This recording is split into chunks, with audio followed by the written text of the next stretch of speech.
كيف حالك؟ عادك حبيبي يا ركان. أنا داري إنك قدك مذكر وعيد، أنا داري.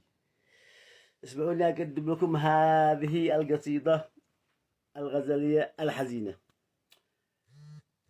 هل يحتمل القلب هوى بعادك يا الخليل؟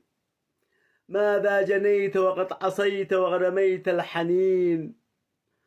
قد تذرف الدموع من لظى الأشواق عليل، وقد تصرخ الآه هل غيرت حبيب بديل؟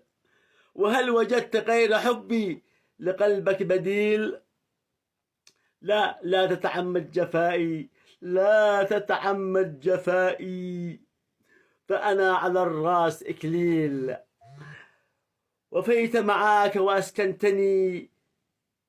وأسكنتني دار بلا روح سبيل.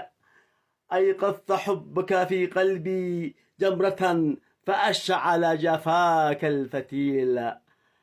هذه الكلمات كتبتها في 2/11/2024. شاعركم المحبوب علي الزيدي. وشكرا، تحياتي وكل عام وأنتم بخير. لا تنسوا الضغط على الجرس وتتابعوني وتستجدون كل جديد.